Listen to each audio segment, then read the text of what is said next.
매거진. 2016년 3월 10일 목요일에 인사드리는 김용민입니다. 윤상현 녹취록 파문으로 새누리당이 시끄럽습니다.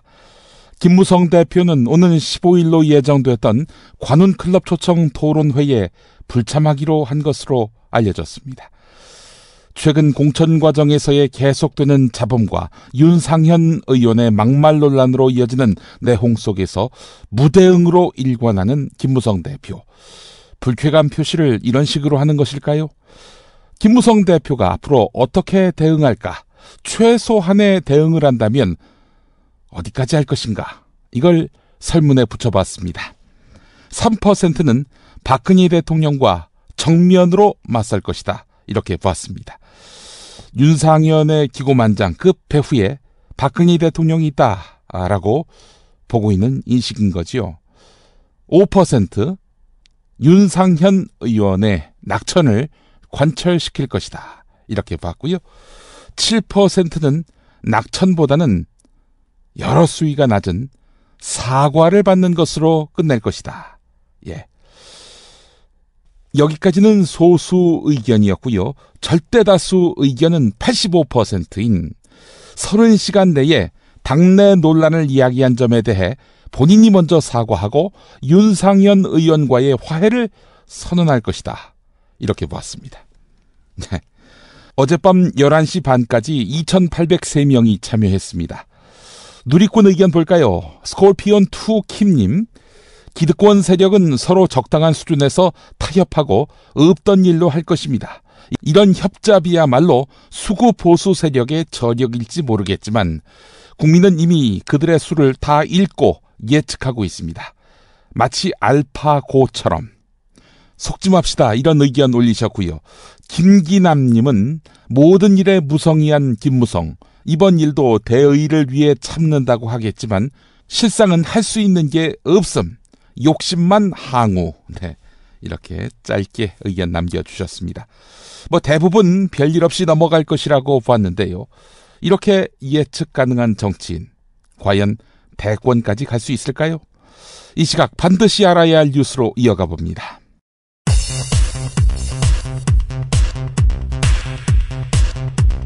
세계 최강의 프로바둑 기사 이세돌 구단과 인공지능 알파고와의 세기의 대결. 첫 판에서 예상을 뒤엎고 알파고가 이겼습니다. 접전을 이어가던 중후반 알파고는 예상치 못한 수로 흔들기에 나서면서 승기를 잡았고 186수 만에 불계승을 거두었습니다. 이세돌 구단의 말입니다. 사실 진다고 생각을 안 했는데 이렇게 너무 놀랬고 근데 이렇게 완벽하게 바둑을 둘지 몰라가지고요. 뭐랄까 승부수? 사람으로 치자면 도무지 둘 수가 없는 수가 나왔거든요. 새누리당 김무성 대표를 향한 친박계 핵심 윤상현 의원의 막말 녹취록 파문이 확산되고 있습니다. 윤상현 의원은 사과하러 갔지만 김무성 대표는 면담을 거부했습니다. 비박계도 윤상현 의원의 정계 은퇴를 요구했습니다. 윤상현 의원은 기자들에게 취중에 실언을 했다며 거듭 사과의 뜻을 밝혔는데요. 들어보시겠습니다. 대표님께 진심으로 사과드린다라는 말씀을 드립니다.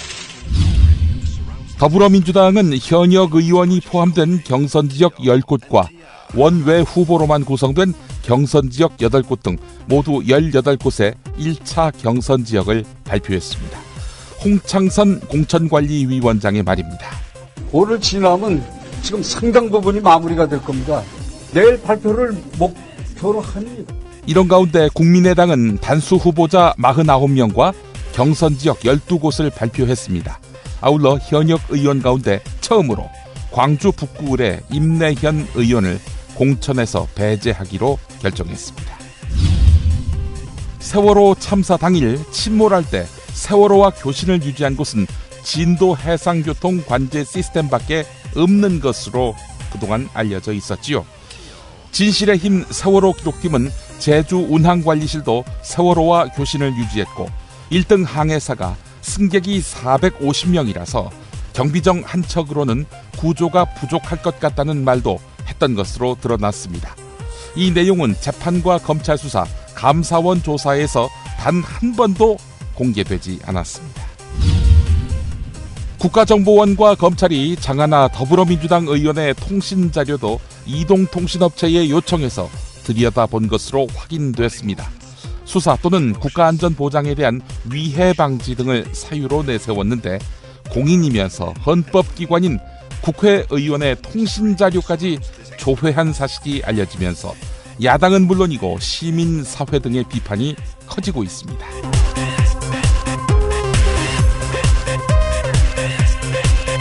김용민의 뉴스 매거진 광고 듣고 오겠습니다. 안녕하세요. 조광래 중고차 대표 조광래입니다. 중고차 하면 조광래, 조광래 하면 중고차. 중고차를 믿고 거래할 수 있는 조광래 중고차입니다. 대표번호 1800-9538. 다시 한번 1800-9538. 오늘도 웃는 하루 보내세요. 고맙습니다.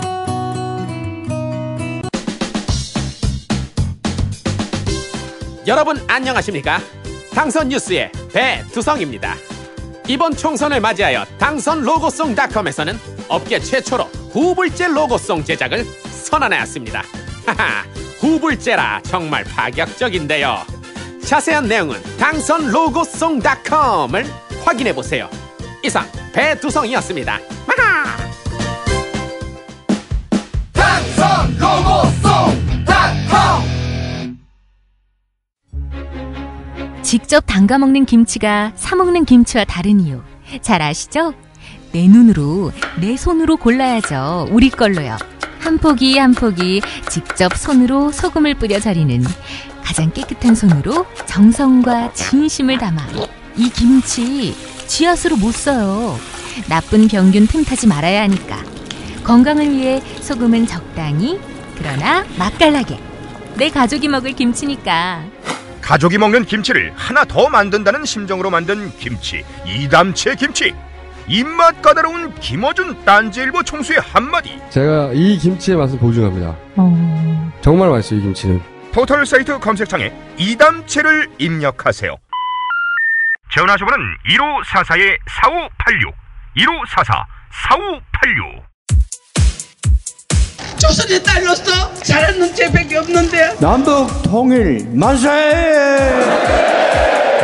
새날이 올 때가 불리한 진술을 거부할 수 있습니다. 김무성 나와! 이나 민주주의를 알아, 이 새끼야!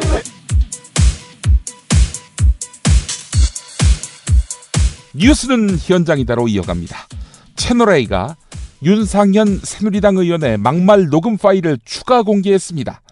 그런데 윤상현 의원이 문제의 통화에서 두 명의 친박계 최측근 인사들과 사전 모의를 암시하는 말들을 쏟아냈다면서 친박 실세들의 김무성 대표 축출 사전 모의 의혹을 제기했습니다.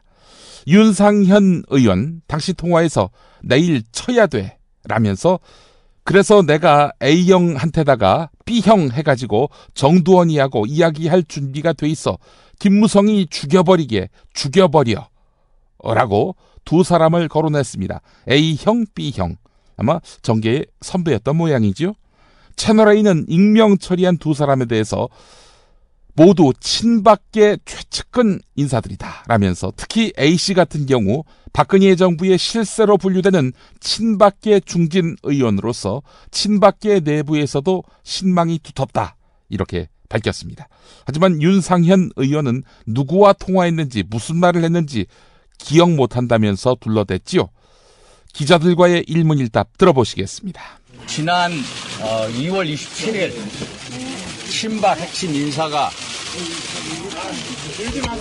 김무성 대표에게 40여 명의 살생부 명단을 전달했다.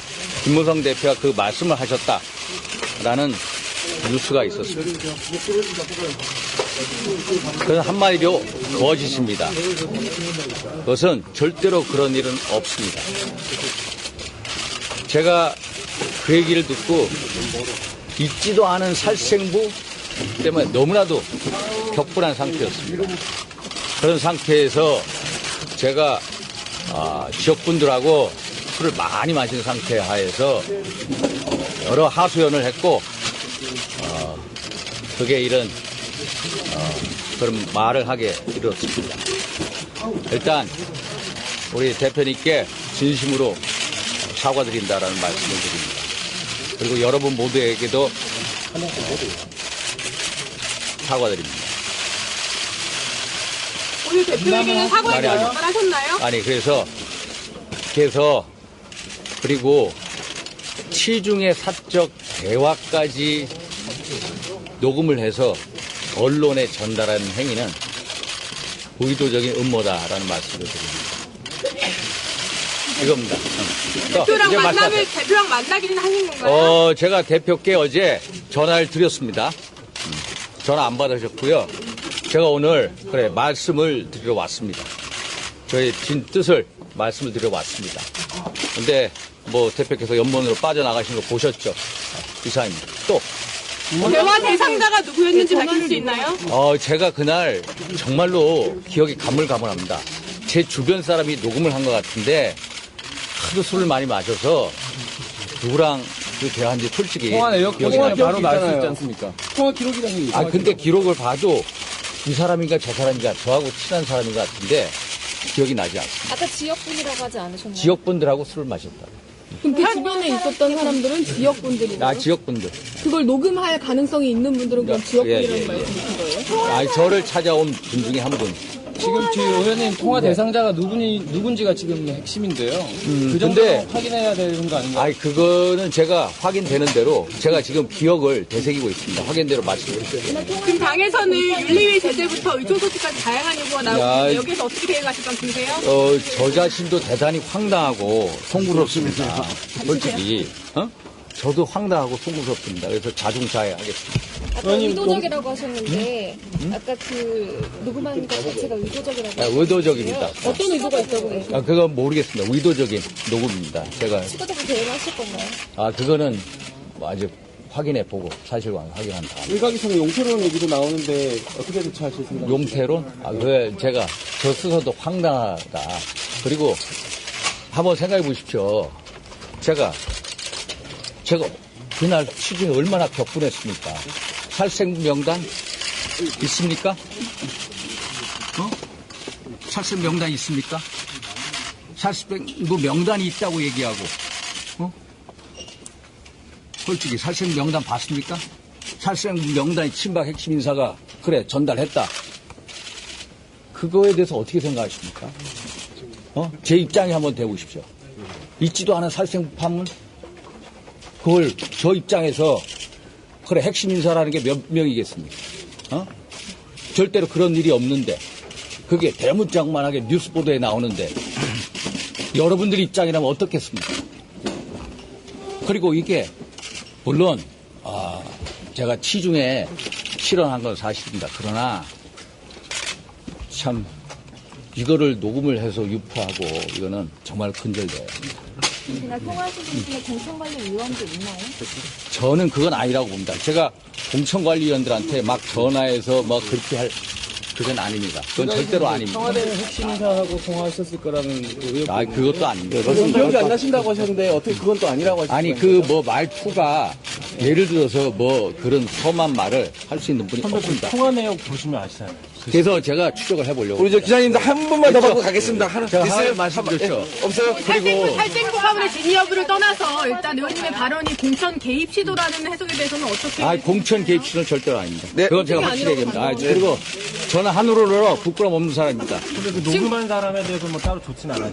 그래서 그 사람을 지금 찾고 있습니다. 제가 지금 가물가물합니다. 앞에 계셨을 거 아니에요. 그러니까 옆에 있는 사람 지금 찾고 있습니다. 감사합니다. 대표님께서 안 따라가시나요? 같이 사과하시나요? 당대표 어제도 전화를 했고요.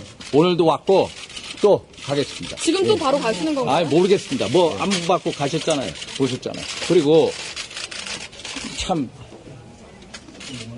이사입니다. 감사합니다. 됐죠? 감사합니다. 다음에 저는 또 제가 당당하게 하니까 이런 식으로 하지 마시고. 오케이? 됐죠? 감사합니다.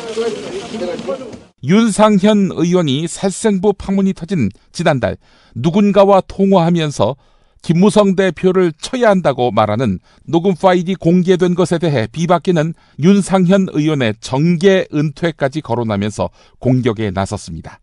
비박계의 좌장격인 이재호 의원은 어제 윤상현 의원은 전화를 받은 사람을 밝혀야 한다.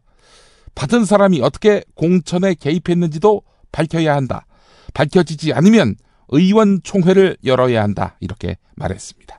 이재호 의원의 발언 들어보시겠습니다. 이 내용이 이건 그냥 술 먹고 취중한 내용이 아니고 이 말의 배경에는 이 내용을 공감하는 뭔가 있다는 거죠. 예를 들어 당에서 솎아내야 한다.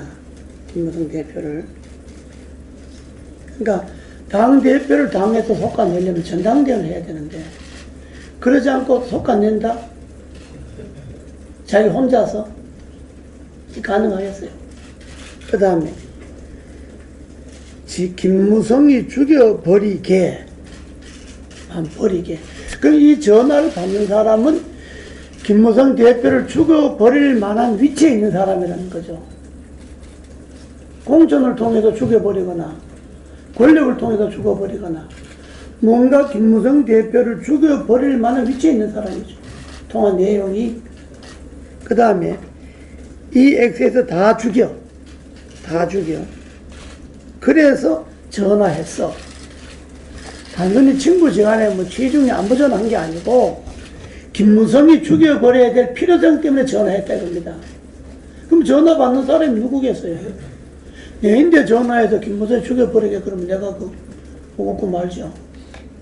그러나 더 기가 막힌 것은 내가 당에서 가장 먼저 그런 XX부터 솎아내서 공천에서 떨어뜨려 버려야 한다고 여기에 다 죽여라고 하는 이 다에는 언론에서는 관로하고 비박계라고 써놨어요. 물론 이 다 속에는 나도 포함되겠죠. 나는 소위 찌라시에 의하면 비박계에다가 65세 이상에다가 70대 고령에다가 아주 영 안 걸린 덫이 없죠. 줄줄이 다 걸려있으니까.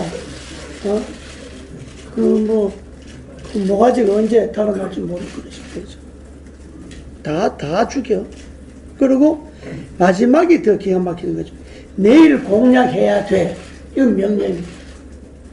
내일 공략하라. 내일 누굴 공략해 줬냐? 김무성이 떨어뜨리는 거 공략하고 비박계 다 죽이는 걸 공략해라. 이건 누구인데 전화했겠어요? 당이 이래도 되겠어요? 더불어민주당의 정청래 의원과 이목희 의원이 컷오프 될 것인지에 관심이 집중되고 있습니다.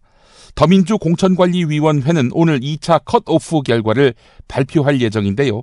더민주는 당초 어제 발표 예정이던 초재선 컷오프 명단을 내놓지 않았습니다.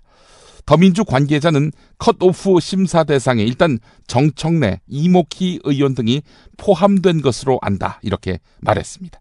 한편 일각에서는 지역구 경쟁력을 고려해서 정청래 의원이 컷오프를 통과할 것으로 보고 있습니다.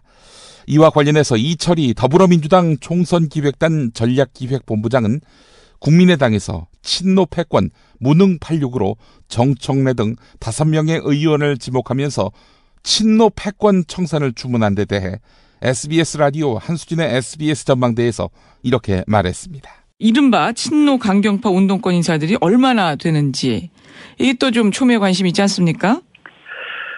친노 강경파라고 언론에서 쓰는 용어고요. 일부 국민들께서도 그렇게 보실 수 있겠습니다만 무엇을 기준으로 친노라고 할 거며 무엇을 기준으로 강경파라고 할 거냐에 대해서는 누구도 뭐라고 딱 부러지게 말하기 어렵지 않습니까? 저희가 아마 제가 미루어 짐작한 데는 공관위가 그런 기준으로 하지는 않을 거고요. 예. 경쟁력이 얼마나 있느냐, 우리 당이 당원 단계 정해놓은 윤리 기준에 부합하고 있느냐, 또는 이 다른 정치적 고려를 만약에 해야 된다면 어떻게 해야 될 거냐 이런 것들을 고려하는 것이지 지금 말씀하신 그런 기준으로 공천한다고 저는 알고 있지 않죠. 그렇지 않을 겁니다. 국민의당에서는 그 친노 패권 무능 86이라고 하면서 몇 번을 직접 지목하지 않았습니까? 근데 그거는 정치 도의상 전 안 맞다고 봅니다. 각 당의 공천은 각 당이 알아서 할 문제죠. 예. 지금 뚜껑도 안 열었는데 이래라 저래라 말하는 거는 다른 당에 대한 예의가 아니지 않을까요?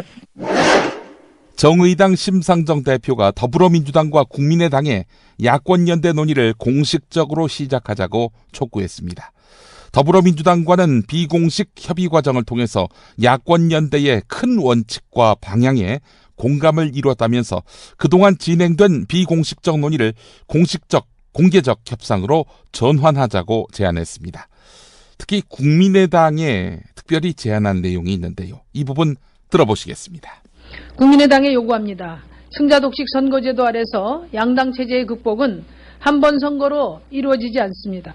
국민의 열망을 외면하고 당리당략에 집착하는 것은 양당 체제를 극복하는 것이 아니라 새누리당 일당 체제를 강화시키는 일입니다.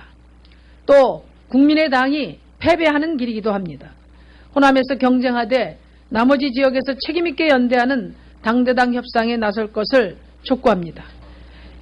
이번 주 안에 가시화돼야 할 것입니다. 국민의당이 끝내 거부한다면 동의하는 정당 간의 협상이 시작될 수밖에 없습니다. 더불어민주당은 제1야당에 걸맞는 정책 포부와 책임감을 가져야 합니다. 현상 유지에 급급하는 것이 아니라 여소야대 국회를 만드는 담대하고 책임있는 연대 방안을 제시해야 합니다. 아울러 현실적으로 가능하지도 바람직하지도 않은 통합론을 고수하기보다 실질적인 협력 방안을 추진할 것을 촉구합니다. 뭐 화나 우리 좋은 집에서 살자. 그럼요. 그러면 집 짓는 거 어디다 맡기지요? 목조주택 시공팀장들이 함께 만든 협동조합, 희망주택 건축협동조합이 있습니다. 만 믿을 수 있겠나? 예, 정말 요즘 부실하게 집 짓는 사람들이 많아서. 좋은 품질, 튼튼한 주택. 이것은 희망주택 건축협동조합의 자존심입니다. 뭐 거기가 어디라고? 홈페이지 연락처 좀 알려줘봐요. 인터넷 홈페이지 hmcoop.co.kr 또는 전화 1800-8507입니다.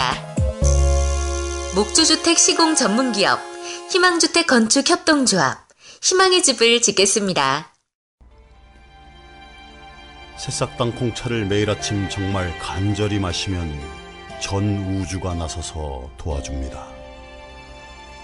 당신을 진실한 사람으로 만들어드립니다. 새해 복 많이 받으시고 올해 달성해야 될 것은 이것이다 하는 정신을 차리고 전체를 다 마시면 그런 기운이 옵니다. 새싹당 콩차, 남자의 시간을 충전하세요. 전창걸닷컴으로 오세요. 070-8635-1288 070-8635-1288.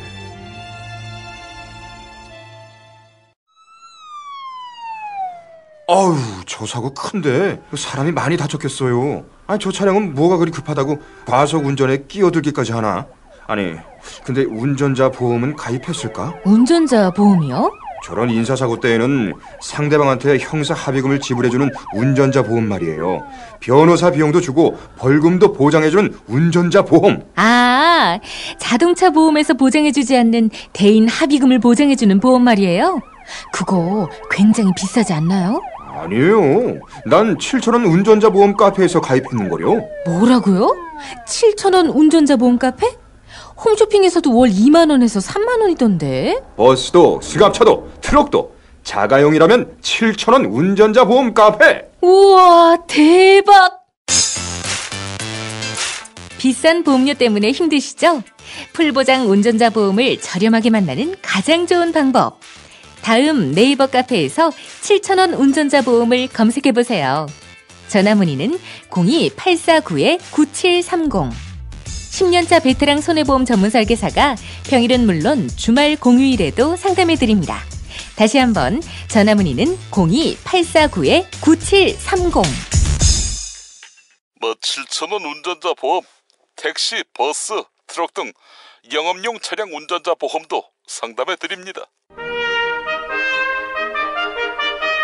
피 튀기며 박학다식을 뽐내는 퀴즈, 피박 퀴즈. 오늘도 무와 환의 치열한 대결이 벌어지겠습니다. 자, 인사하시죠. 안녕하십니까. 새끼 인사드립니다. 새끼라니요? 사회자, 내 이름이 새끼로 바뀌었어. 너 몰랐구나. 사과한다고 하니까 이제는 좀 받아들이고. 그 윤상현 의원의 욕설 녹음을 두고 하시던 말이군요. 쫀쫀하게 나올 거야. 이른바 진박들은 너무나 진실한 게 문제인 것 같아. 평소 니들이 날 어떻게 생각하는지 그 진실을 말해준 거 아닌가? 새끼라고 말함으로써. 안 그래? 취중이라고 했잖아. 술 먹고 했다고. 이 새끼! 아무리 취중이라도 그렇지. 당대표한테 새끼라고 하면 돼? 이 새끼가. 당신이 태어나서 지금까지 새끼한 거 그거 다 세볼까? 그래서 윤상현이가 태어나서 전두환 사위 되고 이혼하고 롯데가의 사위가 되고 오늘에 이르기까지 입 밖으로 새끼한 거 그 수도 헤아려 보고 그래서 대조 비교하는 거야. 누가 더 새끼 많이 했는지. 뭐야 이 새끼야. 오늘 무의 심기가 좋지 않은데 자제해 주세요. 예? 자, 문제 드리겠습니다. 어제 알파고가 이세돌 구단과 첫 국에서 180수 만에 이겼습니다. 집수의 차가 큰, 즉 점수차가 많은 것이 뚜렷해서 계산할 필요도 없이 졌을 때 이 패배라고 하지요. 바둑에서요. 자, 이 패배를 무엇이라고 할까요? 정답. 네, 인터넷 방송에서 하루 종일 나온 이야기죠. 아실 겁니다. 자, 정답은 콜드게임. 영어로 하면은 콜드게임이라고 할지 모르겠지만 하여간 바둑에서는 그렇게 부르지 않습니다. 공천심사를 제대로 하면 경선을 하건 안 하건 진박 이 새끼들은 바로 콜드게임 완패지. 경쟁력이 제로니까. 무슨 그런 말을 해. 현역 프리미엄이 있어서 이미 10발자국 앞에서 출발하는 비박 의원들하고 붙는데 신인들이 대부분인 진박들이 진다 만다. 뭔 그런 소리를 해. 이 씨발. 야, 비박이 다수인 현역 의원들 분칠 지우고 완장 버리고 그렇게 해서 한번 친박 또는 진박하고 붙어봐. 그 태생부터 족같은 새끼들이 과연 비박을 이길 수 있을 것 같아? 말을 함부로 하는데. 윤상현이 많이 컸네. 그래 씨발. 누나가 챙겨주니까 그렇게 좋냐고 쳐내라. 누난 주먹이니까, 누난 해결사니까. 닥치라고. 자, 우리 무가 입이 풀리신 모양입니다. 정답 아시죠? 정답 바로 갈까? 네, 바로 가시죠. 오늘 기분도 아니신데 빨리 끝내죠. 정답은 하향식 공천. 연속 패배, 완전 참패를 부르는 공천하면 하향식 공천인데, 이거 정답 아니야? 그게 말이 됩니까? 그냥 아쉬워서 한번 불러본 하향식 공천이죠.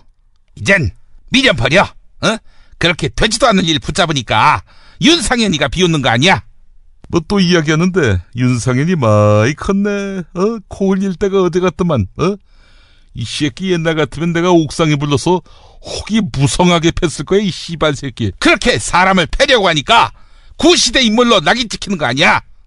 말로 하지 왜 패? 새끼야, 그게 내 얘기야, 이 새끼야. 청와대로부터 하명받아서 깝치는 새끼들 10명이지? 십상시라고, 이 씹새끼들.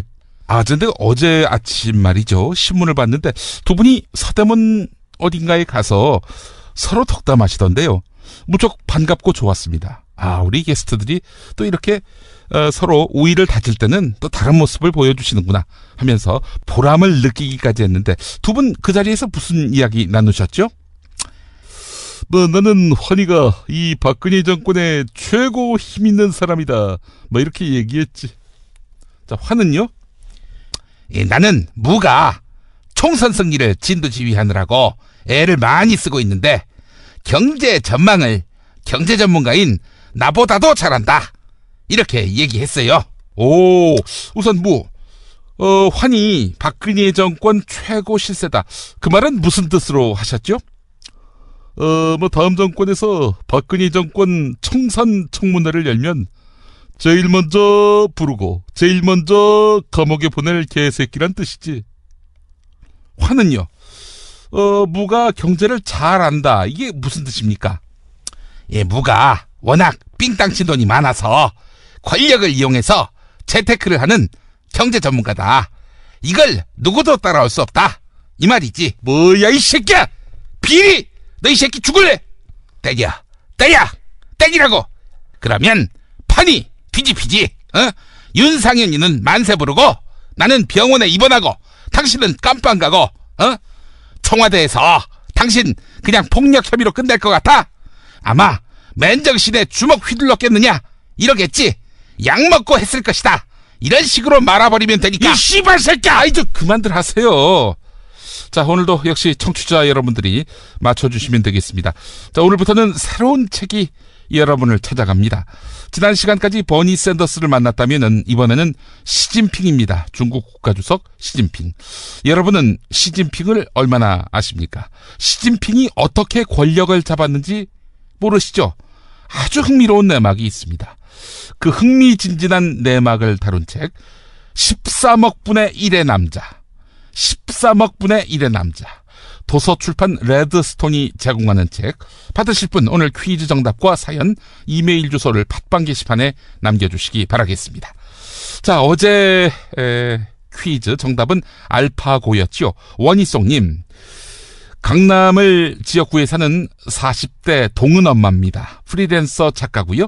인공지능이 발달하면은 글의 영역까지 접수한다고는 하지만 김용민 브리핑을 비롯한 여러 팟캐스트처럼 시대 정신을 담는 텍스트를 만들지는 못할 것입니다. 세상 돌아가는 것 유심히 보면 정말 이대로는 안 되는 것 알겠는데 내 가족, 내 재산 지키는데 급급해서 사회를 외면하는 분들이 너무나 많네요. 이번 총선이 이 무기력하고 이기적인 사회를 바꾸는 기폭제가 됐으면 좋겠습니다. 강남 을에서도 기적이 일어나기를 바라며 노력하겠습니다. 라고 하셨고요. 한가족님도 당첨되셨습니다. 강원도 원주에 사는 평범한 40대 주부입니다. 아침마다 김용민 브리핑으로 하루를 열고 있습니다. 보수색이 짙은 강원도에 조금이라도 진보로 물들이고자 뜻을 같이 하는 분들이 관련 서적을 읽으면서 독서 토론을 함께하고 있습니다. 책을 보내주신다면은 모임에서 같이 돌려 읽으면서 한 번 더 진정한 진보에 대해서 토론할 수 있는 기회가 될 거라는 생각에 글을 남깁니다. 진정으로 감사하며 건강 조심하시기 바랍니다. 라고 해주셨습니다. 감사합니다.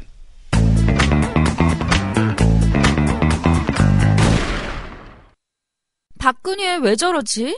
문재인, 김무성, 안철수는 또 왜 저러지? 뉴스로는 알 수 없는 진짜 정치 현장 이야기. 한겨레 정치팀 기자들이 취재 수첩을 낱낱이 공개합니다. 본격 정치관찰 팟캐스트. 언니가 보고 있다. 팟빵에서 언니를 검색하세요. 정치 한 건에서 시간입니다. 오늘도 한겨레 정치부 정치바의 김태규 기자 연결합니다. 김태규 기자님. 네, 안녕하세요. 예. 새누리당에 폭탄이 떨어졌네요. 그렇습니다. 생각도 못한 핵폭탄이 떨어졌습니다. 오늘 경과 좀 소개해 주시죠.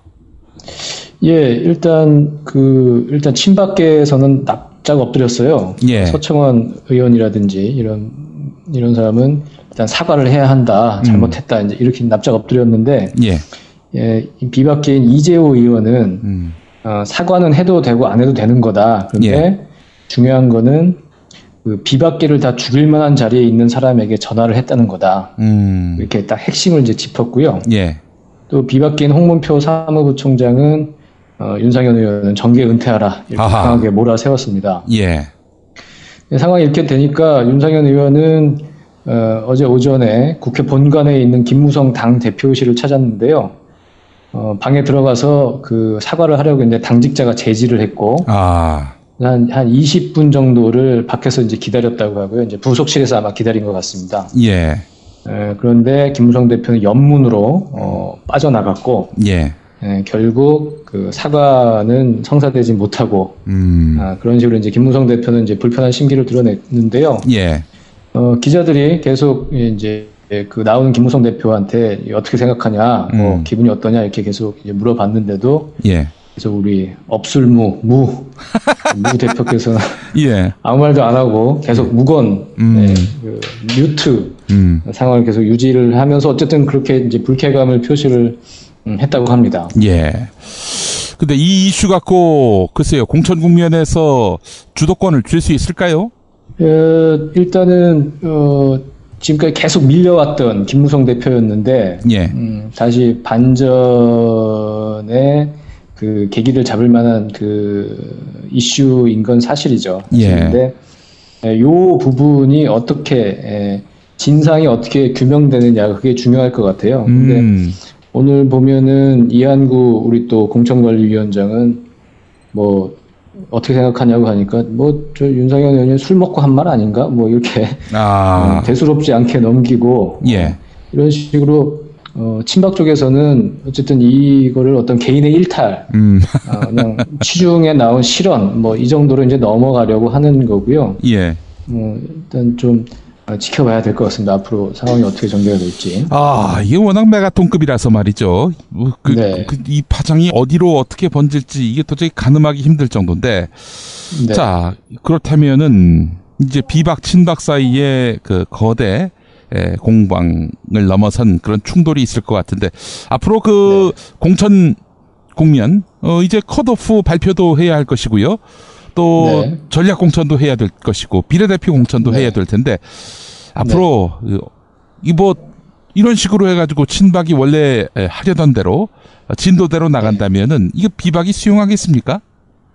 그러니까 비박에서는 이 윤상현 의원의 그 짧은 뭐 긴 통화도 아니고 짧은 대화 내용에서 상당히 이제 많은 단서를 이제 찾아낼 수 있는 상황입니다. 그 예를 들면 이런 이제 발언 뭐 김무성 뭐 이 새끼 뭐 이런 죽여버려 이거는 뭐 그렇다 치더라도 그 말 중에 어떤 부분이 있냐면 속간에서 공천에서 떨어뜨려 버려 한 거야 이런 말이 있거든요. 그러니까 내가 과거에 이 얘기를 했잖아. 김무성 그렇게 속간에서 쳐버리라고. 그런 얘기를 했고, 근데 그게 사실 이한구 공천관리위원장이 비슷하게 얘기를 했잖아요. 대표 공천 안 줄 수도 있다. 그런 얘기를 했기 때문에 이게 단순히 어떤 취중에서 나온 실언, 뭐 그런 뭐 한풀이 욕설 이런 수준이 아니라 매우 실제로 실현 가능한 얘기들을 지금 윤상현 의원이 내뱉었다는 점에서 그런 점을 보면은 이 상대방 통화를 한 상대방이 누구냐가 상당히 중요한 부분이 되는 거죠. 통화 내용을 이제 들어보니까 아마 그날 2월 27일 그 오후에 윤상현 의원 지역구 사무실에 찾아왔던 지인이 있었고 그 사람과 대화를 하다가 아마 이 통화를 한 것 같아요. 그리고 그러니까 오프라인에서 만났던 그분이 전화를 하는 윤상현 의원의 그 전화 통화 내용을 그 현장에서 녹음을 한 것 같아요. 그러니까 전화를 받은 사람의 그 녹음 대본 그 파일이 나온 게 아니라 현장에서 윤상현 의원이 다른 사람과 전화 통화하는 걸 녹음한 게 지금 나온 거거든요. 그래서 일단은 그 상당히 알고 지내던 사람 앞에서 이제 격의 없이 다른 뭐 친박의 어떤 실력자와 통화하는 게 이제 녹음이 된 거고, 그 사람은 이제 아마 윤상현 의원과 뭔가 틀어졌기 때문에 그 부분을 이제 바깥에다가 언론에다 이제 제보를 한 것 같은데요. 일단 윤상현 의원이 누구와 통화를 했느냐가 중요하고, 예를 들어서 정말로 공천관리위원회랑 통화를 했다든지 정말로 공천에 실권을 행사할 수 있는 사람과 통화를 했다면 그거는 실제로 윤상현 의원의 얘기대로 착착착 일이 지금 진행돼가고 있고 앞으로도 그럴 가능성이 상당히 높아지는 거기 때문에 그 대화 대상자가 누구냐, 상대방 대화 대상자가 누구냐, 상대가 누구냐 그걸 밝히는 게 지금 상당히 중요한 거죠, 사실은. 취중은 맞습니까? 그 제가 들어봤는데 저도 뭐 한 10몇 년 동안 술 먹어왔지만 취중은 아닌 것 같은데요. 취중으로 둔갑했을 수 있다. 어쨌든 뭐 취중이라고 해야 어쨌든 자신이 그 경황이 없는 상태에서 이제 실언을 했다고 얘기를 할 수 있으니까 그렇게 둘러댄 것 같은데 제가 보기에는 이렇게 취중은 아니었던 것 같습니다. 지인을 만난 자리잖아요. 지역구 사무실에서. 예, 그래서 그 지인을 술을 먹고 지역구 사무실에서 지인을 만났고 그 자리에서 또 다른 사람한테 전화를 한다. 예, 조금 상식적으로 납득이 안 되는 상황인 것 같습니다. 차라리 농담이었다고 하면 어땠을까요? 그러면 오히려 뭐 내가 김용민 브리핑을 들었는데 뭐 무의 말이 별로 기분이 나쁘더라. 예. 그래서 내가 뭐 그러면 차라리 아, 그렇군요. 아, 자, 그렇다면은 최소한 김무성 대표는 공천 받겠네요. 그렇죠. 뭐 이런 상황에서 김무성 대표를 속아내거나 그러지는 못할 것 같습니다. 근데 윤상현 의원은 이 정도면은 공천 포기 뭐 이런 선언 정도는 뒤따라줘야 되지 않을까요? 그래야 친박 진영에게 해를 안 끼칠 텐데 그럴 기미는 전혀 안 보이죠. 예, 뭐 근데 그렇게 뭐 자신을 뭐 던지고 내던지고 뭐 그런 분들이 아니잖아요. 새누리당 의원들이. 그리고 또 워낙 또 대통령 누님의 총애를 한 몸에 받는 분이라 그렇게 정리가 되기는 어려울 것 같습니다. 네, 김무성 대표가 어느 수위까지 대응할 거라고 보세요? 지금 계속 이제 무건으로 답을 하고 있는데 어제 또 무슨 얘기가 나왔냐면 친박 쪽에서는 이거 니네가 흘렸지. 비박 쪽에 그렇게 얘기했거든요. 저 채널A에 니네가 입수해가지고 이거 흘린 거 아니냐. 그렇게 또 유치하게 지금 꼬투리를 잡고 있어요. 이런 식으로 정말 친박 쪽에서 이렇게 나온다면 김무성 대표도 무쫄이긴 하지만 한 칼 뽑을 수도 있지 않을까 조심스럽게 예측을 해봅니다. 그 칼을 뽑아서 누구한테 꽂는다는 건가요? 고작 윤상현을 상대로? 뭐 그럴 수밖에 없죠. 지금 이한구 공천관리위원장은 뭐 별일 아닌 것 같고 뭐 자기도 뭐 책임 별로 없고 뭐 이렇게 넘어가려고 하는 상황이니까. 하여튼 뭐 좀 지켜봐야 될 것 같습니다. 사건은 메가톤급인데 어째 그 공천 국면과 맞물려서인지 이게 뭐 어떻게 크게 번진다든지 새로운 어떤 그런 길이 트인다든지 이럴 가능성은 없어 보이는군요. 또 친박 쪽에서 지금 물밑으로 비박 쪽에 우리 한 대씩 주고 받았으니까 더 이상 모양새 나빠지기 전에 뭐 좀 조용히 지금 넘어가자 이런 얘기를 전달했다는 그런 얘기도 지금 나오고 있습니다. 뭐 하여간 우리 국민들이 양아치 판을 본 것 외에는 뭐 별다른 의미가 없을 사건이 될 것 같군요. 근데 이게 계속 예상 못한 사건들이 계속 터져 나오니까요. 저는 또 앞으로가 되게 기대되더라고요. 앞으로 어떤 일이 또 터져 나와서 국면을 전환시키고 또 치고받고 싸울지. 지금까지 장군 멍군 했으니까 다음엔 또 비박 쪽에서 꼬투리 잡힐 일을 할 가능성도 있어 보이고요. 약간 좀 흥미진진한 대목이 있습니다. 그래서. 알겠습니다. 자, 더불어민주당 상황 한번 살펴보지요. 자, 공천관리위원회가 어제 현역 의원들 그 3선 미만급, 그러니까 초재선급의 컷오프 이걸 발표하기로 했는데 하루 미뤘네요. 지금 상당히 그 심사 작업이 많이 늦춰지고 있고 얘기를 들어보니까 재선 의원들 거의 그러니까 심사를 되게 깐깐히 했다고 그래요. 그래서 많은 그 의원들 대상으로 뭐 가부 투표, 찬반 투표도 했다고 하고 투표지가 모자랄 정도로 그렇게 많이 투표를 이제 붙였다고 하고요. 정밀심사 의원들 경우에는 이렇게 투표를 붙여가지고 8명의 공천관리위원이 투표를 하고요. 이렇게 해서 통과 아니면 배제 그게 4대4로 나오면 홍창선 공천관리위원장이 마지막에 이제 캐스팅 보트를 행사하는 그런 형식으로 심사를 하기로 했고, 근데 그 정밀심사 대상 의원, 초재선 의원들이 많아가지고 시간이 많이 걸려서 지금 그 발표 일정이 좀 미뤄지고 있다, 그렇게 설명을 하고 있습니다. 우리 애청자분들이 정청래 의원 어떻게 될까 여기에 관심이 많습니다. 뭐 아시는 바 없으십니까? 지금 정청래 의원은 뭐 좀 아쉽게도 그 정밀심사 대상에 올랐다는 얘기가 나오고 있고요. 그러면 지금 공천관리위원들도 그 심사를 투표를 했죠. 예. 정례심사 대상이니까 가부 투표를 했는데 예. 마지막에 이제 결과는 모르고 있는 상태인 거고 나중에 다 일괄적으로 개표를 해봐야 아는 상황이어가지고 아직까지는 그 정청래 의원이 컷오프가 됐는지 그 여부에 대해서는 아직 확실치는 않습니다. 아, 언제쯤 그게 나올 것 같아요? 오늘 오전 정도면 발표가 되지 않을까 싶네요. 예, 알겠습니다. 자, 지금 홍창선 그 공천관리위원장 기자들한테 빈촉을 사고 있다고요? 예, 그렇습니다. 어제 사실은 원래는 이 컷오프 대상자를 같이 발표하기로 했는데 그 작업이 늦어져서 경선 붙이는 그 지역 몇 곳만 이제 발표를 했는데요. 어제 오전에 국회 정론가에 그 부분을 이제 브리핑하러 이제 나타났습니다. 홍창선 관리위원장이. 근데 이제 처음에 그 브리핑을 하기 전에 기자들이 그 밤에 이제 대기를 하고 있었거든요. 그때 밤에 또 이제 그 발표가 될 수 있으니까.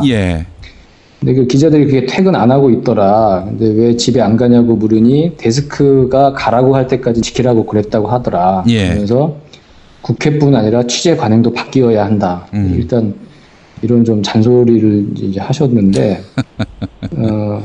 뭐 거기까지는 뭐 좋습니다. 그런데 본인이 지금 기자들이 뭐 엄청나게 전화를 많이 할 거 아니에요. 그렇죠. 공천관리위원장이니까. 본인 얘기는 기자들이 너무 전화를 많이 해서 지금 핸드폰이 바꾼 지 1년도 안 됐는데 지금 먹통이 됐다. 그러면서 내가 공적으로 쓰는 전화번호를 불러줄 테니까 여기에다가 문자를 보내라. 그러면 자기가 답하겠다고. 다른 전화로 오는 건 자기가 안 받겠다. 이렇게 얘기를 하면서 뭐 이렇게 그 일정이 이제 촉박하고 이렇게 된 부분에 대해서 기사를 뭐 여기저기 비판하는 기사를 많이 쓰라고 언론사에 주문을 했는데 잘 다룬 언론사도 있고 조그맣게 다룬 언론사도 있고 그걸 보면서 제가 어느 언론사가 정론지인지 그걸 많이 생각을 하게 됐다. 뭐 이런 얘기도 했고요. 그래서 자기가 그 공개한 번호로 가장 많이 빨리 전화를 준 기자한테 저희가 선물을 주겠다 이러면서 펜을 이렇게 꺼냈어요. 주머니에서. 그래서 완전히 이 경선 내용, 뭐, 어느 지역에 경선을 붙이고 말고 이런 중요한 내용을 발표하러 온 사람이 그런 식으로 뭐, 좀 시덥잖은 얘기까지 하면서 이렇게 하다 보니까 기자들이 이제 항의를 했죠. 공천 발표가 장난이냐. 제1야당 공천 발표가 이래서야 되겠느냐. 이렇게 이제 따져 물었고, 그러니까 홍창선 위원장은 과거 취재 관행에 익숙한 분들은 장난으로 아는데 뭐 이렇게 또 얘기를 하고 막 이래서 장난이었단 얘기군요. 눈살을 찌푸리게 했던. 옛날에는 다 이렇게 했는데 뭐 그런 거 가지고 또 뭐 이렇게 말이 많아 뭐 이런 식이죠. 아이고. 제가 17대 때 이분을 한번 뵀거든요. 17대 때 이제 처음으로 그때 열린우리당 의원으로서 들어오셔가지고 테크노크라트 비슷하게 들어와서 과학기술인으로 그 영입이 돼서 국회의원을 한 거죠. 뭐 여기 지금 공천관리위원장 하면서 이런저런 쓴소리를 많이 하지만 뭐 그 당시에 뭐 이렇게 의미 있는 의정 활동을 했다던가 뭐 인상적인 그 활동을 한 분이 아닌데 어찌어찌 하다 보니 지금 이렇게 제1야당의 공천관리위원장까지 맡아서 이렇게 좀 장난기 이렇게 좀 별로 엄숙하지 못하고 뭐 이렇게 하는 게 뭐 기자들한테도 이러면 그 공천 관리 뭐 발표 본인들한테 통보하고 이런 과정이 과연 현역 의원들이나 예비 후보자들에게 그 예의를 갖춰서 그 부분이 잘 이루어지고 있을지 그런 부분은 좀 의문이 있더라고요. 뭐 항상 엄숙할 필요는 없겠지만 지금 때가 때이니만큼 그 진지할 필요가 있을 텐데 말이죠. 참 재밌는 분이군요.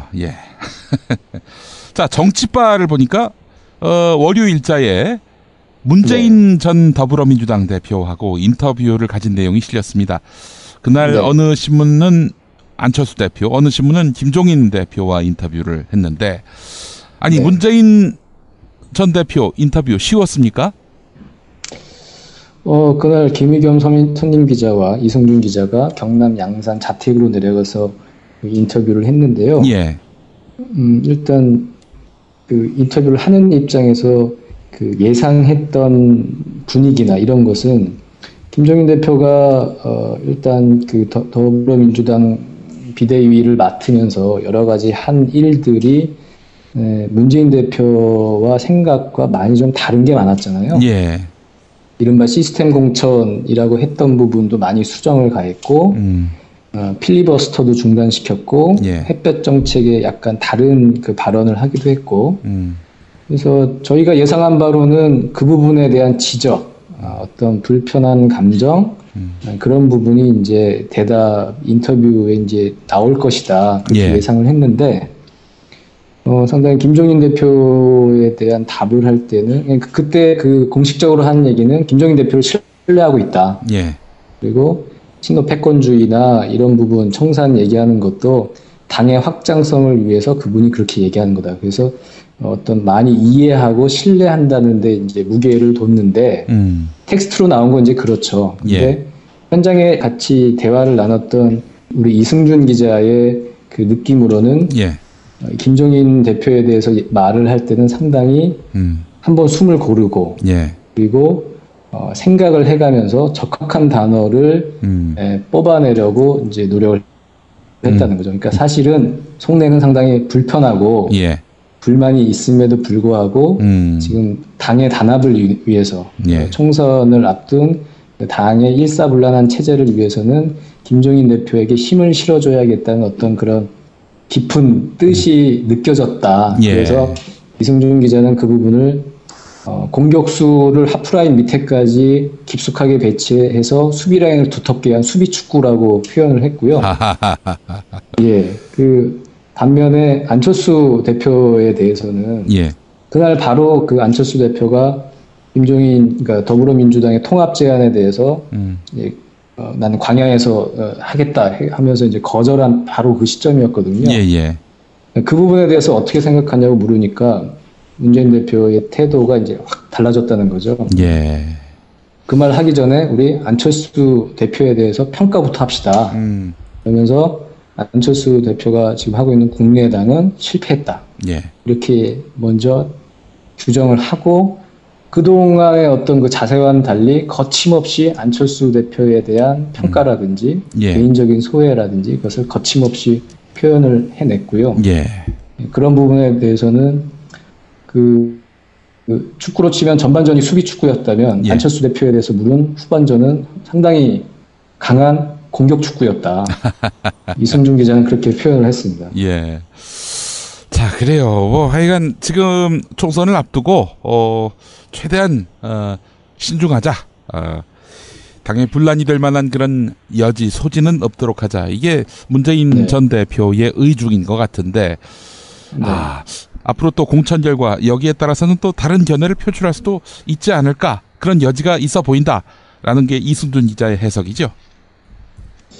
일단 총선까지는 그냥 갈 것 같고요. 거기 보면은 문재인 대표의 의미심장한 말이 나와 더민주는 일체화돼 있다. 그러니까 더민주가 총선에서 승리하고 성공하고 이런 것이 다 나의 앞으로의 어떤 정치적인 지향, 목표와도 다 연동이 돼 있는 거다. 지금 그런 얘기를 한 거고 그런 측면에서 지금 당이 일사불란하게 가려면 김종인 체제를 받아들이고 여기서 성과를 내야 한다는 그 생각은 상당히 강한 것 같아요. 그렇기 때문에 뭐 일단은 다 전권을 다 주고 총선 승리라는 어떤 목표까지 부여를 한 거니까 총선 때까지는 그렇게 보고서 그다음에 그 결과를 가지고 이제 문재인 대표가 발언할 수는 있겠죠. 알겠습니다. 뭐 지금 야권 지지자들도 그런 것 같아요. 특히 더불어민주당 지지자 같은 경우에는 지금 국면에서 김종인 대표의 행태 충분히 비판할 소지가 있지만은 지금은 비판할 때가 아니다. 선명성 다 감추고 표 되는 일만 하자. 이게 뭐 대체적인 컨센서스인 것 같습니다. 전략적인 사고일 수 있겠죠, 그게. 예.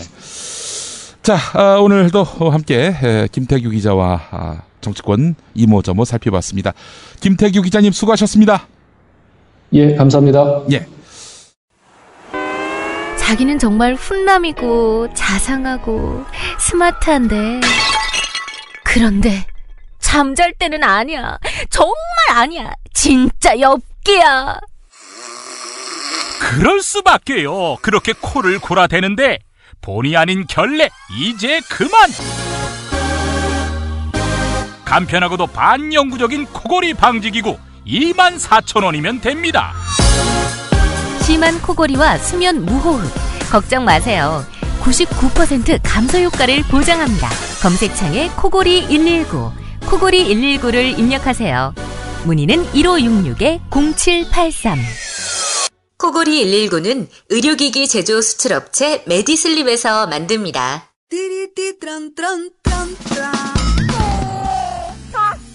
스마트폰, 물통, 무료지, 아이패드, 패스트푸드 음식.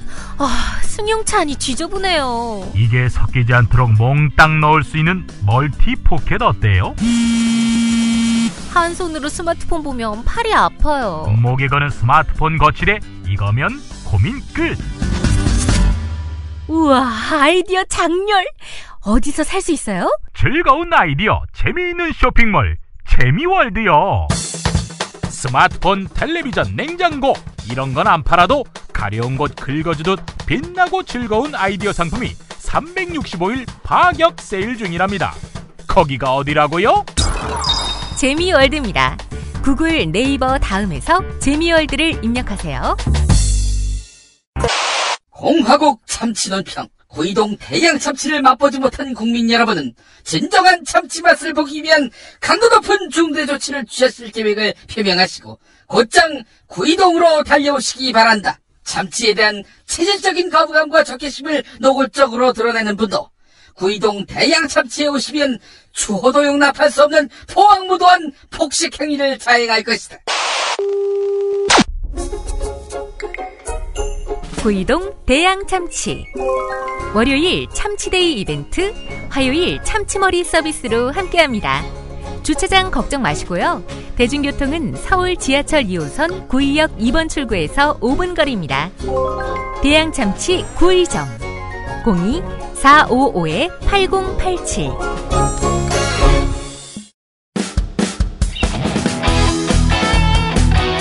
당신이 알아야 할, 또 우리 공동체가 알아야 할 뉴스 김용민이 챙겨드립니다. 지금은 제1부 뉴스 매거진과 함께하고 계십니다. 경제의 속살로 함께합니다. 이완배 민중의 소리 기자, 어서 오십시오. 네, 안녕하십니까. 예. 자, 이완배 기자님, 오늘 어떤 이슈부터 살펴볼까요? 예, 알파고가 어제 가장 큰 이슈였죠. 한국사회에서는요. 네, 그렇습니다. 예, 원유철 새누리당 원내대표가 이렇게 이야기를 했습니다. 예. 알파고 같은 새로운 먹거리를 위해서는 서비스법이 필요하다. 예, 이렇게 코멘트를 했더라고요. 알파고가 먹을거리입니까? 그러니까요. 그래서 제가 이거를 참 이 얘기를 듣고 하여튼 어이가 없어서 한참 저도 웃었는데, 제가 요즘 조금 한담부터 한 가지 드리면, 예. 요즘 민중의 소리에서 여러 기자들이 경제 기자인 저를 굉장히 부러워합니다. 왜냐하면, 예. 기사를 너무 날로 쓴다고.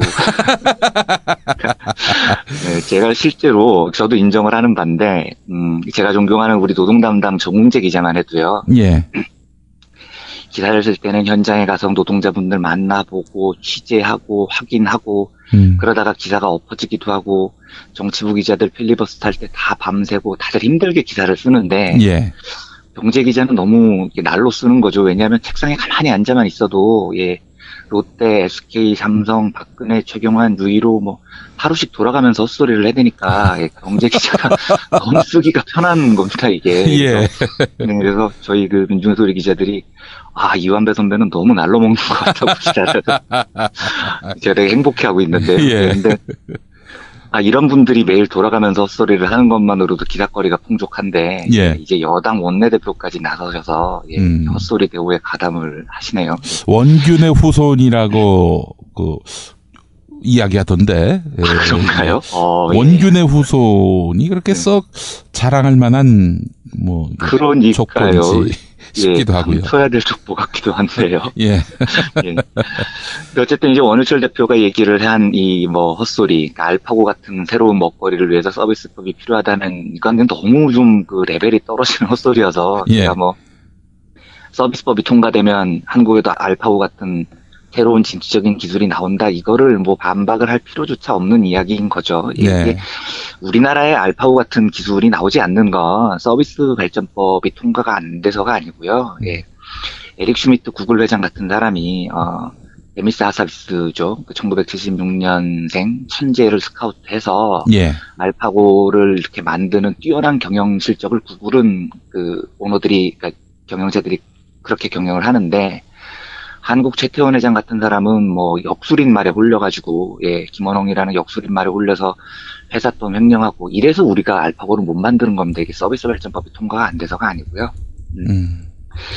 제가 원유철 원내대표의 헛소리와는 조금 별개로, 그래서 서비스법이라고 원유철 대표가 표현을 한 서비스 산업 발전 기본법이죠, 정확하게. 이 법에 대해서 오늘 저희 정치자분들께 좀 소개를 해드리려고 합니다. 예.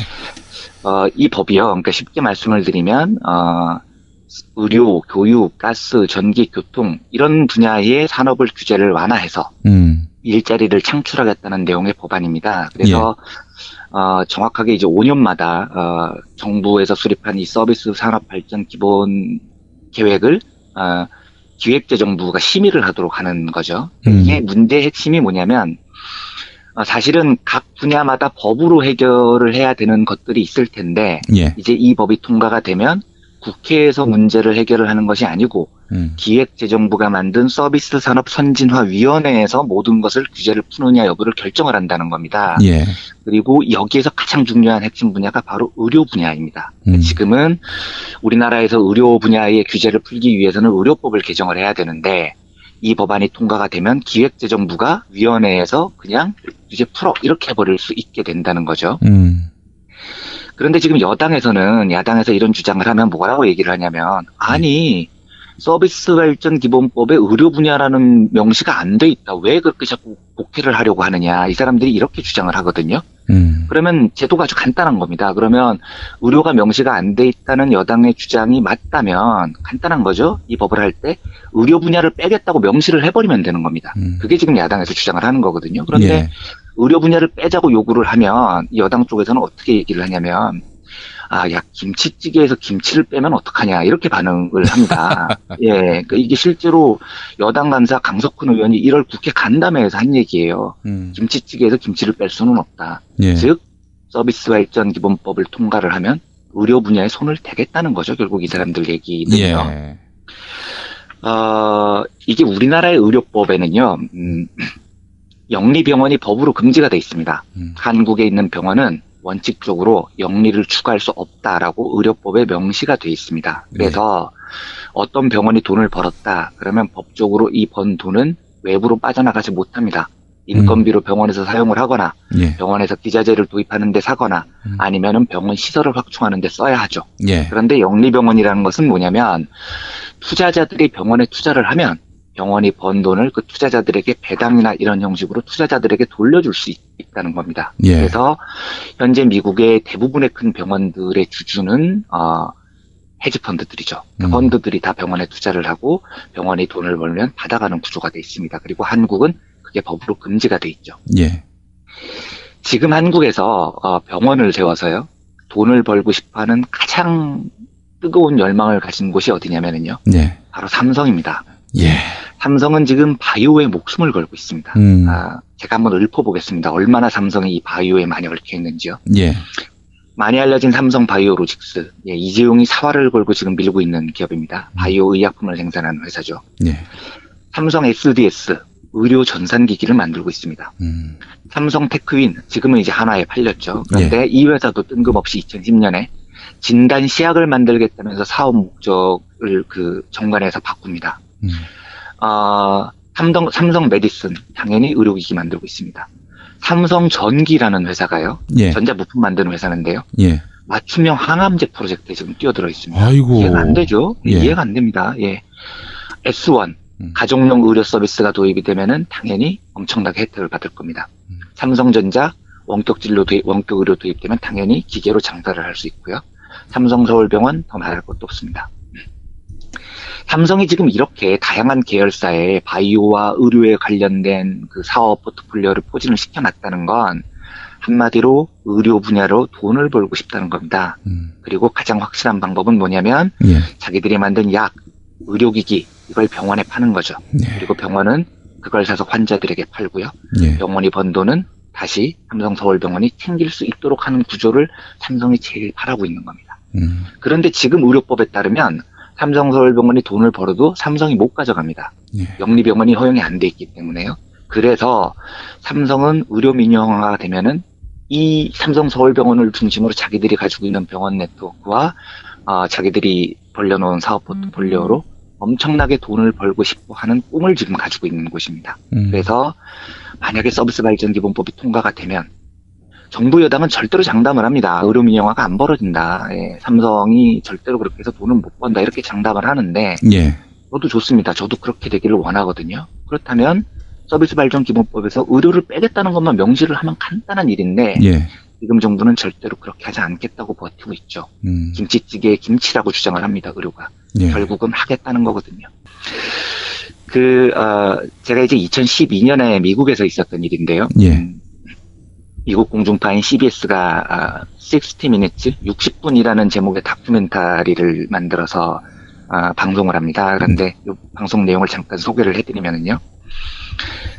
미국의 HMA, 그러니까 헬스 매니지먼트 어소시에이츠라는 병원이 있습니다. 이게 그 미국의 3대 영리병원이라는 곳인데요. 예. 15개 주에 71곳의 병원을 가지고 있는 초대형 병원입니다. 그리고 1년 매출이 6조 원이 넘죠. 근데 CBS가 뭘 취재를 했냐면 이 병원에 다녔던 100명의 전직 직원들로부터 증언을 받아냅니다. 이 HMA라는 곳은요. 아프지도 않은 환자들을 억지로 입원시킨 다음에 비싼 병원비를 뜯어냈다는 겁니다. 예. 그래서 응급실을 찾은 환자는 무조건 20% 이상 입원시켜라. 65세 이상 노인은 무조건 50% 이상 입원시켜라. 이게 이 병원의 내부 지침이었다는 거예요. 예. 그래서 의사들이 아프지도 않은 환자들을 다 입원을 시킵니다. 그리고 열도 없는 아기들을 고열이 있다고 속이고 입원을 시키기도 하고요. 하하. 그리고 무릎에 가벼운 상처가 난 18살 청소년도 입원을 시켰다고 합니다. 그리고 HMA는 이 지침을 지키지 못한 의사들을 해고시킵니다. 예. 이 일이요, 한국에서 안 벌어진다고 장담을 못하는 시기가 이제 와버렸습니다. 그리고 결국은 영리병원의 물꼬를 정부가 터주면 한국에서도 이제는 이런 일이 벌어지겠죠. 그런데 사람들은 그렇게 얘기를 합니다. 영리병원이 생겨서 비싸게 치료를 받는다면 사람들이 그 병원을 왜 찾겠냐. 이게 지금 정부 여당이 하는 얘기거든요. 예. 그런 거 생겨도 안 간다 사람들이. 예, 다 싸고 의료보험 다 혜택되는 그 병원 가지 않겠느냐. 천만의 말씀입니다.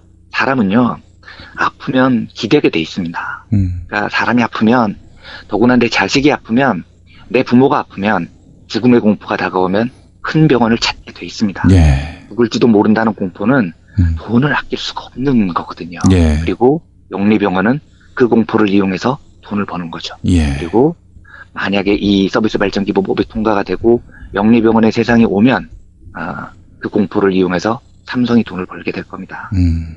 이건 안 되는 거거든요. 예. 이건 안 되는 거거든요. 국민들 생명을 담보로 해서 이럴 수는 없는 겁니다. 예. 부디 저는 그 일이 안 벌어지기를 간절히 소망하고요. 서비스 발전 기본법에서 의료 분야는 반드시 빠져야 된다고 생각을 합니다. 꼭 그렇게 됐으면 좋겠습니다. 아휴, 진짜 우리가 뭐 무슨 위암이다 그러면은 어느 병원이 용하다. 네. 뭐 백혈병이면 또 어디가 용하다. 네. 이러는데 네. 뭐 마케팅 잘하면은 그럼요. 삼성 영리병원으로 몰려오지 않겠어요? 그렇죠. 예. 그건 돈의 문제가 아니고 목숨의 문제이기 때문에 그런 거거든요. 예. 의료에서 공공을 포기하는 순간 바로 미국이 되는 거죠, 뭐. 그렇죠. 네. 절대로 안 되는 겁니다. 예. 자, CJ 이재현 회장의 아버지인 이맹희 씨. 네. 이건희 회장은 그 양반 그렇죠. 하면서 네. 자기 형을 그렇게 표현하면서 그 양반은 퇴출된 사람이다 우리 집안에서. 그렇죠. 이렇게 또 이야기하기도 했는데 이맹희 씨 이야기 이번에 준비하셨다고요? 네. 이제 어제 뉴스가 나왔는데요. 사실 이제 벌어진 일은 1월 중순에 벌어진 일인데 어제 법조계에서 이 뉴스가 이제 나온 모양입니다. 그러니까 저희 청취자분들께 그 소개를 드리면 조금 전에 김영민 PD님께서 말씀을 하셨듯이 이맹희 그 CJ그룹 명예회장이죠. 예. 또 제일비로 회장으로 많이 불리는데 이맹희 회장은 이재현 CJ그룹 회장의 아버지고요. 예. 이건희 회장이 그 양반으로 부르는 그 첫째 형입니다. 예. 첫째 형이고요. 이제 이분이 작년에 돌아가셨죠. 중국에서 84세를 일기로 돌아가셨는데요. 근데 이분이 빚이 되게 많은 상태에서 돌아가셨다는 거예요. 한 180억 원 정도의 빚이 있었다고 하시더라고요. 예. 근데 이제 이 빚을 어떻게 처리를 하느냐. 그러니까 아들이 과연 이 빚을 갚아야 될 것이냐 말 것이냐. 이재현 회장이요. 예. 이게 이제 문제인데 CJ그룹 이재현 회장은 갚을 수 없다라고 하면서 이제 법원에 한정상속 승인이라는 것을 신고했고요. 이건 뭐냐면 내가 아버지로부터 물려받은 돈이 1억 원이면 그런데 아버지가 채무를 10억 원 지고 있다면 나는 아버지 채무 10억 원 중에 1억 원만 책임을 지겠다. 물려받은 것만큼만 책임을 지겠다. 이 얘기입니다. 그래서 이게 받아들여졌습니다. 법원에서. 그래서 결과적으로 따져보면 어떻게 되냐면 이맹희 전 회장은 한 180억 원 정도의 빚을 지고 돌아가셨는데 이재현 회장은 이맹희 회장한테 물려받은 돈이 6억 원밖에 없다. 그래서 나는 6억 원만 책임을 지고 나머지 돈은 책임을 안 지겠다. 이렇게 신청을 한 거고 법원에 인정을 해줬습니다. 그래서 이맹희 회장한테 돈을 빌려준 사람들은 대부분 이제 돈이 떼인 거죠. 빚을 떼인 상황이 된 겁니다. 사실은 이게 법이 이제 한정상속 승인을 하는 취지도 제가 잘 알고 있고 인정을 하는데 요 과정은 조금 껄끄럽습니다. 왜냐하면, 이맹희 회장한테 돈을 빌려준 사람들이 사실은 CJ를 믿고 빌려주지 않았겠습니까? 그런데, CJ가 이재현 회장이 못 갚겠다 해버리니까 이제는 그 200억 원을 받을 길이 없어졌죠. 예. 특히 알려진 바로는 그 빚 대부분이, 그러니까 2012년에 이건희 회장하고 상속 소송을 이맹희 회장이 벌일 때 이게 소송 규모가 1조 원에 달하는 규모였는데 이때 인지대하고 변호사 선임비가 한 200억 원 정도가 들었다고 하더라고요. 예. 그러니까 만약에 그걸 이맹희 회장이 이겼으면 그래서 1조 원 정도를 받아냈으면 그 재산 다 이재현 회장이 증여를 받았을 텐데요. 그런데 어쨌든 소송에서 지고 나니 이제 아빠 빚은 아빠 빚 내 빚이 아니다. 이렇게 정리를 한 거죠. 예. 썩 저는 유쾌하지는 않습니다만 어쨌든 그랬다고 합니다. 그래서 이제 이 뉴스를 보면서 저희 정치자분들께 이맹희라는 분에 대해서 좀 소개를 해드릴까 합니다. 그러니까 아시는 분들은 아마 많이 아실 거고요. 또 혹시 모르시는 분들도 있으실 것 같은데 이맹희 회장이라는 분은 그 유명한 사카린 밀수 사건의 주인공이거든요. 예. 그래서 사카린 밀수 사건도 한번 옛날 이야기를 하듯이 한번 들려드리려고 합니다. 예. 이제 박정희가 1961년에 군사 쿠데타를 통해서 집권을 하죠. 그런데 이때 박정희가 군사 쿠데타의 정당성을 국민들에게 인정을 받기 위해서 한국의 많은 재벌 경영자들을 부정 축제자로 몰아서 총살을 시킨다 이런 적이 있었습니다. 이때 이병철도 당연히 총살 대상에 올랐고요. 그래서 이병철 회장이 도쿄에서 기자회견을 엽니다. 그리고 항복 선언을 하죠. 그러니까 전 재산을 헌납하겠다. 그리고 재계에서 은퇴하겠다. 이렇게 선언을 합니다.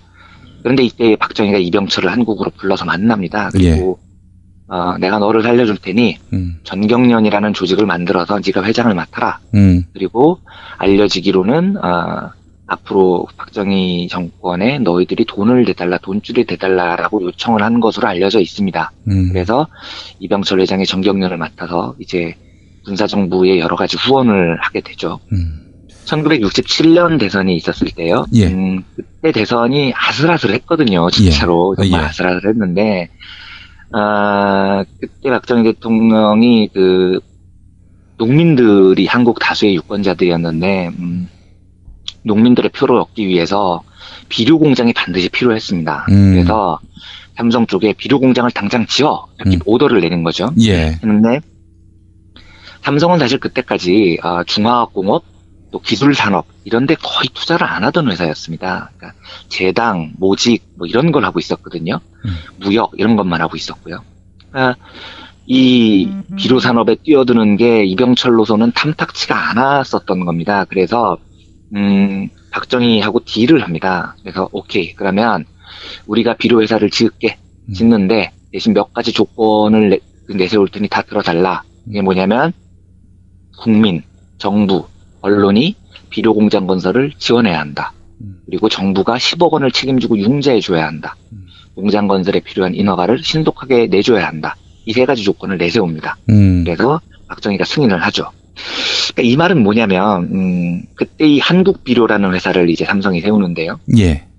이 한국비료라는 회사가 근본적으로 이 회사가 이제 나중에 사카린을 밀수해서 난리를 친 회사인데 이 회사는 근본적으로 이병철 혼자의 작품이 아니고 이병철과 박정희의 공동작품이라는 겁니다. 회사 자체가요. 예. 그래서 이제 나중에 그 한국비료가 사카린을 밀수를 한 게 경향신문 특종으로 보도가 되면서 정말로 난리가 나라가 한번 뒤집히는데요. 예. 근데 이게 그 의문이 사실은 들죠. 왜냐하면 한국비료가 비료회사가 왜 사카린을 밀수를 했을까? 예. 그러니까 삼성이 만약에 사카린을 밀수를 해서 불법적으로 유통을 해서 돈을 벌려고 했었다면 제일제당이라는 식료 회사가 있었거든요. 예. 이미. 제일제당을 가지고 밀수를 하면 되는데 왜 한국비료, 굳이 비료회사를 들여서 사카린을 밀수했을까? 이게 이제 많은 사람들이 가졌던 의문인 겁니다. 예. 이제 이 의문을 풀기 위해서 제가 처음에 말씀드렸던 한국비료라는 회사는 애초부터 이병철과 박정희의 합작품이다. 이 전제를 이해를 하고 사건을 추적을 해봐야 됩니다. 예. 이게 이제 여기서부터가 그 이맹희 회장이 폭로를 한 부분인데요. 한국비료를 설립을 할 때, 세울 때, 이병철이 이제 일본 미쓰이로부터 공장 건설에 필요한 차관 4,200만 달러를 들여오기로 합니다.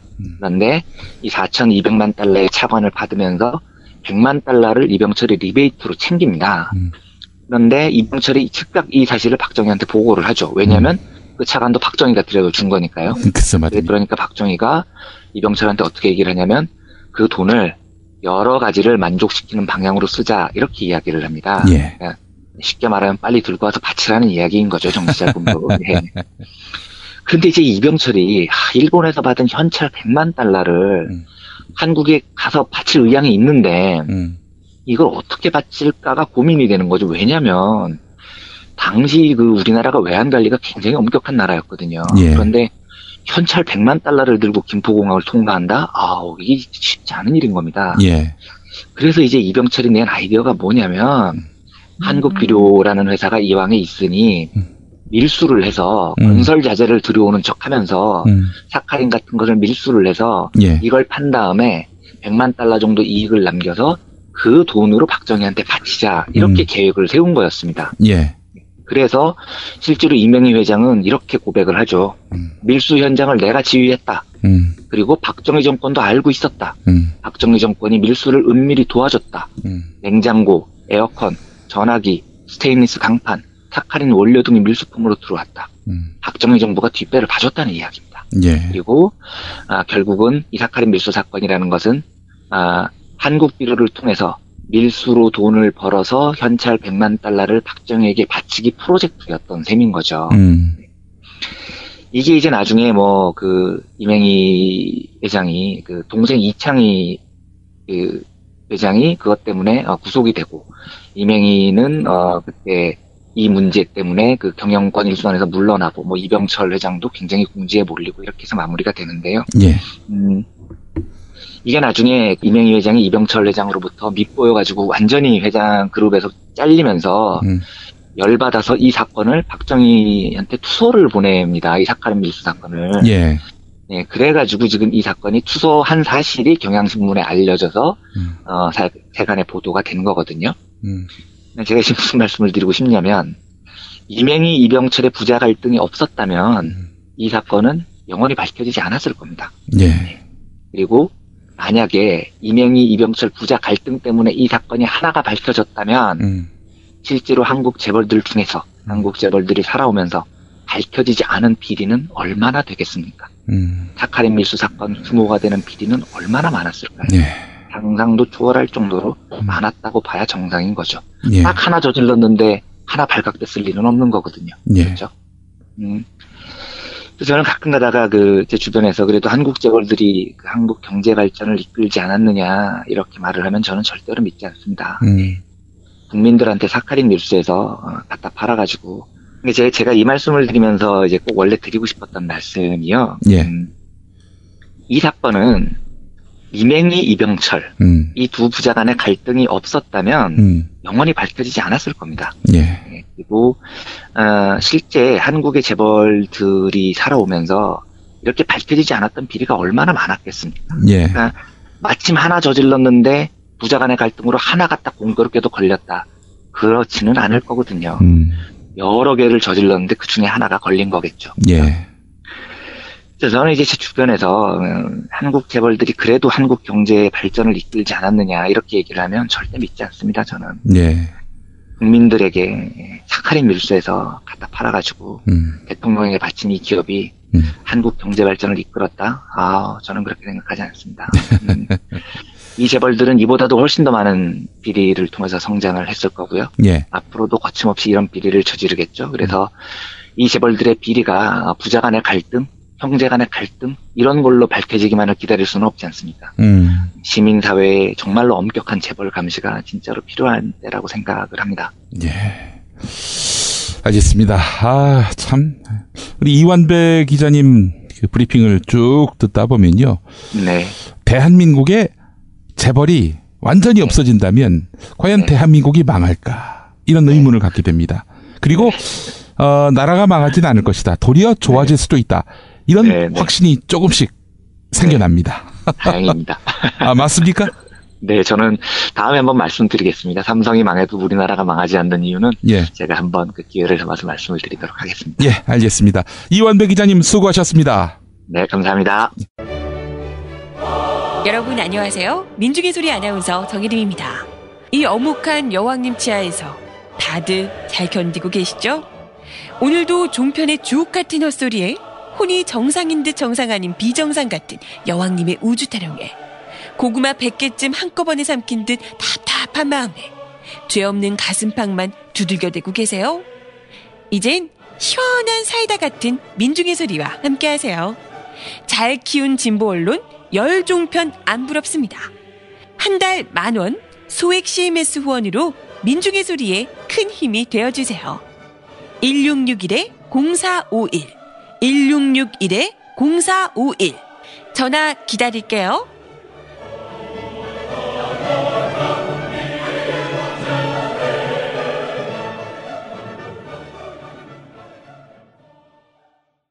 여보, 좋은 꽃 배달 추천 좀 해봐. 회사에서 보내려고? 그럼 좋은 사람과 플라워지. 화환이나 조화가 7만 원도 안 돼. 결제도 적립금으로 가능하다고. 오, 그래? 근데 화환이나 조화 말고 이벤트를 위한 건데. 그거 역시 좋은 사람과 플라워. 꽃하고 케이크하고 샴페인하고 다 해서 10만 원도 안 된다고. 가격도 중요하지만 빨리 배달해야 돼. 그거 역시 좋은 사람과 플라워지. 전국 어디든 3시간 내에 배송이 된다고. 근데 누구한테 보내려고? 누구긴 누구야. 좋은 사람. 바로 당신한테 보내는 플라워지. 사랑해, 여보. 나? 가격, 배송, 느낌까지 좋은 사랑과 플라워는 감동까지 실어 꽃을 배달합니다. 1566-0263 기억해두세요. 1566-0263 4가 아니라 3입니다. 1566-0263 6살 하늘이 밥을 잘 안 먹어요. 엄마, 나 이거 맛이 없어요. 그만 먹을래요. 엄마의 걱정은 점점 더해가는데요. 그런데 이때 택배입니다. 연지연 곰탕이 배달됐어요. 직접 도끼로 팬 장작불 위에 한우 사골과 도가니를 가마솥에 한가득 넣고 24시간 끓인 진구. 연지연 곰탕이 하늘이 입에 들어가는 순간 맛있다. 엄마 한 그릇 더 주세요. 하늘이의 밥도둑 연지연 곰탕. 조미료 같은 첨가물이 전혀 들어가지 않아 엄마의 기쁨은 더하답니다. 연지연 곰탕은 강화군에서 김포시 방향으로 강화대교 건너자마자 있습니다. 포장 판매는 한 팩 800g에 7,000원, 7팩 이상 무료 배송합니다. 주문 전화는 010-7252-1114, 010-7252-1114.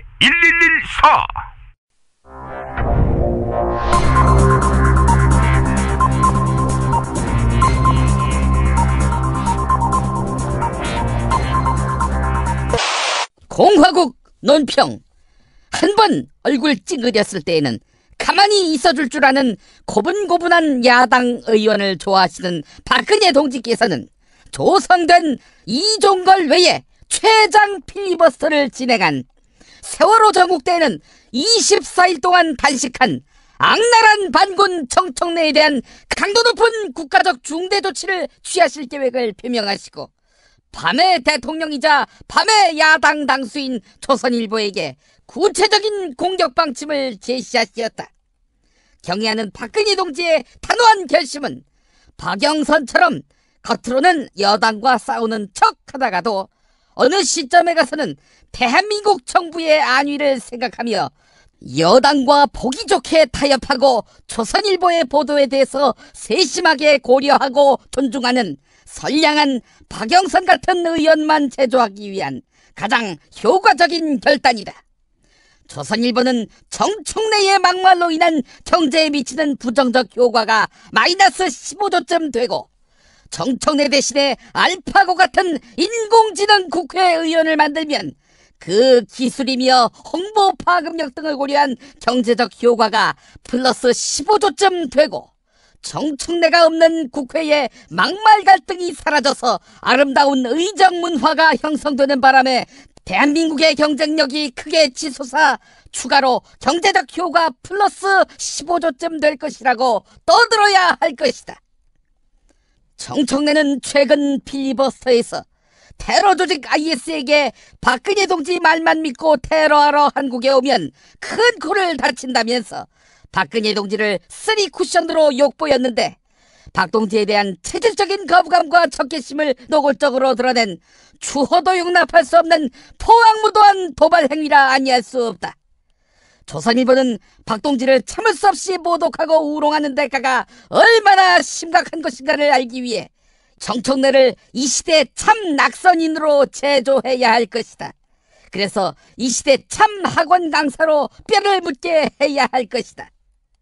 이로써 박 동지가 어떤 무서운 힘을 떨치며 박영선 종신 야당 총수가 되고, 정청래는 종신 학원 강사를 하는 국가건설에 위대한 역사를 창출하는가를 똑똑히 보게 될 것이다.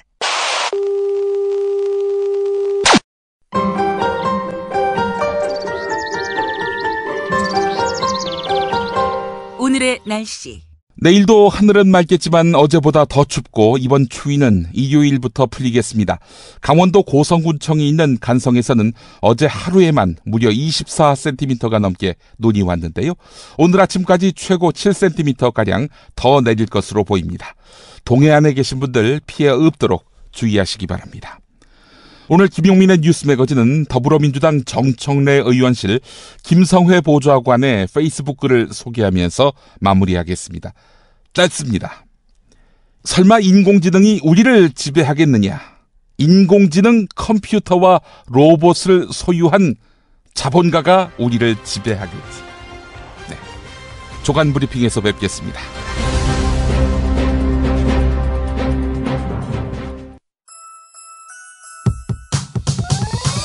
이번 방송 괜찮았나요? 작별의 여운 이렇게 표시해주세요. 다운로드하기, 댓글 달기, 구독하기, 별점 주기.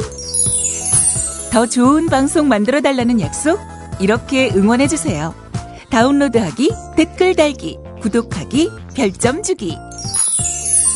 기억하셨죠? 다운로드하기, 댓글 달기, 구독하기, 별점 주기.